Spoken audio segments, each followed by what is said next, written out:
sometimes. So we don't really define what an irregularly shaped lot is, and that's hard too, just because people design lots in different ways.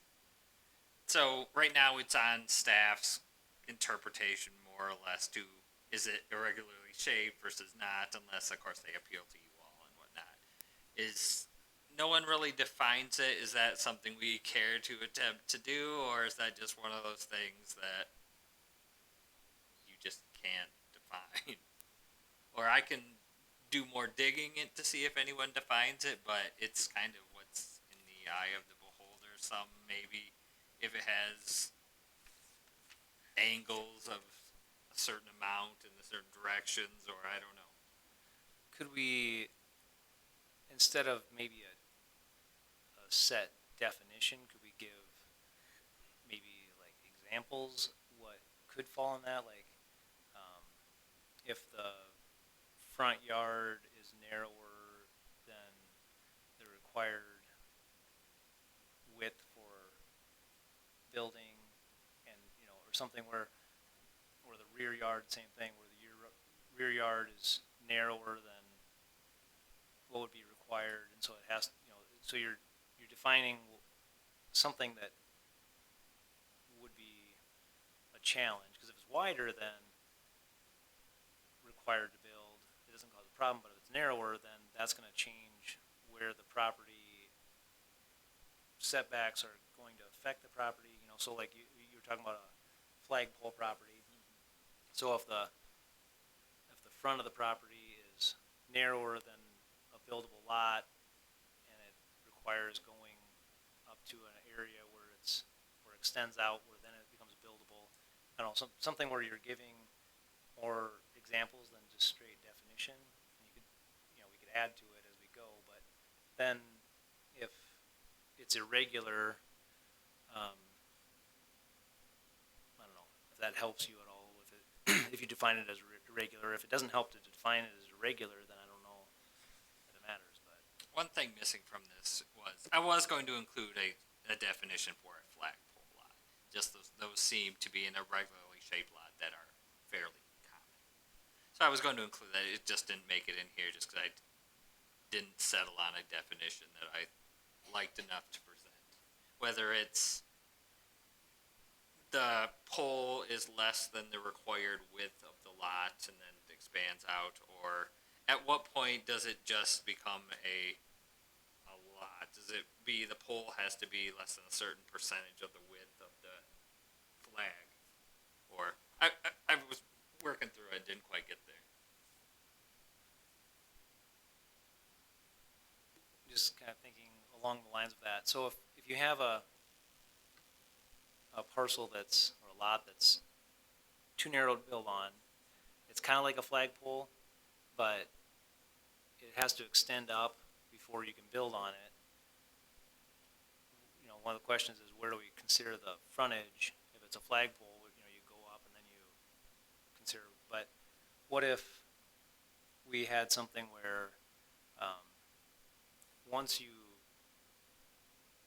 once you went up far enough that it became a buildable lot, then you had the setback set from that point. So, because you could have, I'm thinking of like a weird shape, but if you get up high enough where you're past the setback in that area, but you might not be past the setback all the way up, but you're away from the other property, then that could be the start of your setback, something like that. So in past application, for example, this lot, if they applied to do something here, we would measure the setback from here. Is how we've done it in the past, and whether the code says that directly or not is more of a staff interpretation thing. So this one's clearly this guy. Yep.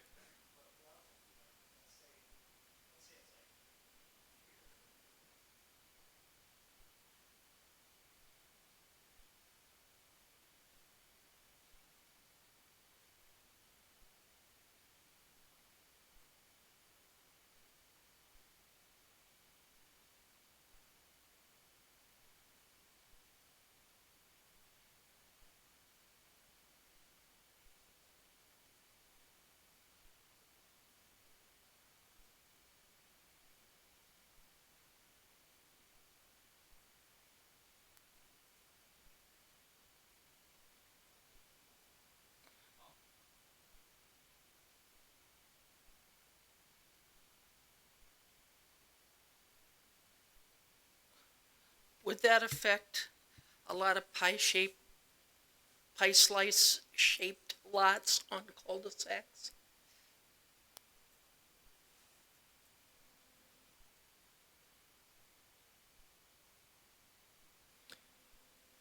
I think cul-de-sacs typically have their own rules when they build them, but it could. I mean, you could certainly have a situation where you have a couple narrower ones, but then they go out to larger parcels. Because if I were a developer, I would think, first thing I would think would be, ooh, I can start my cul-de-sacs narrower at the street and just make them out more, and I get more lots around the bulb.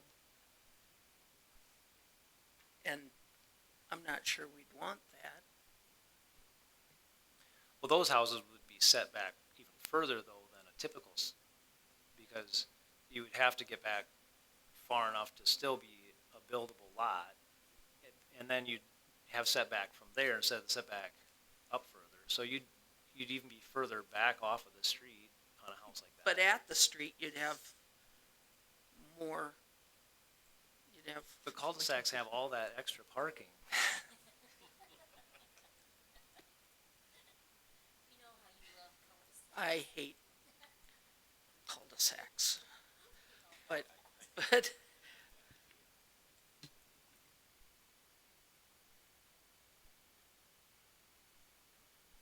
Where the definition of the flagpole becomes interesting is these two examples. This one clearly is, but I wouldn't necessarily consider this a flagpole lot, even though it's the same shape. It's just Well, that's what I was wondering. Do you go? I mean, I'm just saying, like a right of way, 66 feet, right? Is that where it stops a flagpole then? Once you get past the 66 feet, I don't know.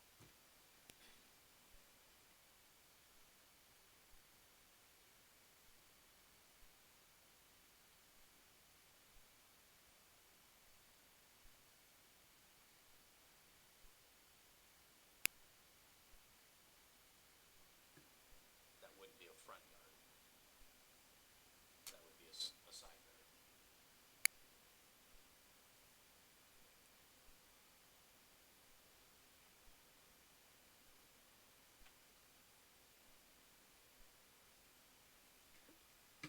Now, what if they brought the house over on that side? Where would we want them to still push that back like it's a front yard though?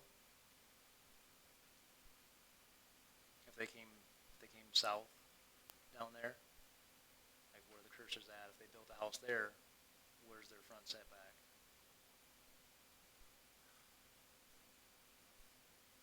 Off of the property.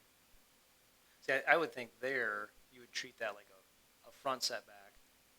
But if they were over to the north side of it, I don't think that they would, so. If they wanted to build a house here, I don't think they'd have to treat this like frontage, because you're set off of this property already. So they could build anywhere in here, but if you come over, then you need to set back. That's why.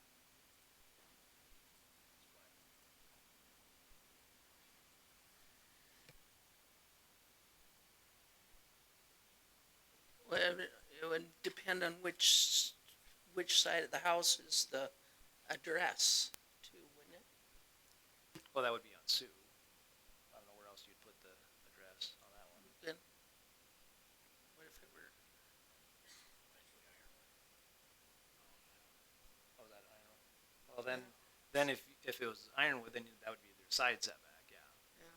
If you faced it, yeah. Something occurred to me, and that is, so if we make when we were talking about Z lots, and we made the line here, and then it followed the house, and then it went that way again. What if what if the footprint of the house changes? Then does the front yard change? What if they build an entryway, an enclosed entryway around the front door? Then now that isn't this far back anymore. Now it's here. Then do we have to redefine it? So, oh, now is everything else on your property now in compliance?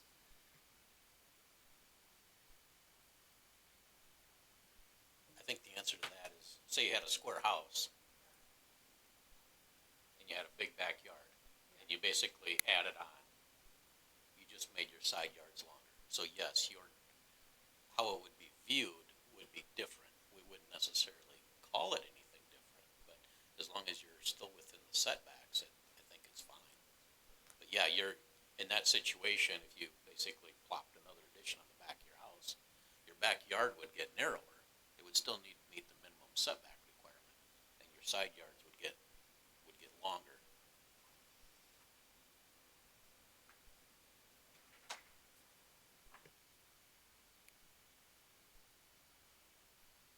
So, Patrick, if they have any other comments, I could just send you an email. Absolutely. And that applies to members of the public as well listening. So I've been lost for about the last 30 minutes, so. if you're a member of the public and still watching the videos, Yeah. congratulations. Yeah. Okay. Do we have anything else that has to be stated for Patrick at the moment? If not, we'll move on to building permits. So Paul keeps busy, so we appreciate that, Paul. Okay. Anything else that we need to cover tonight?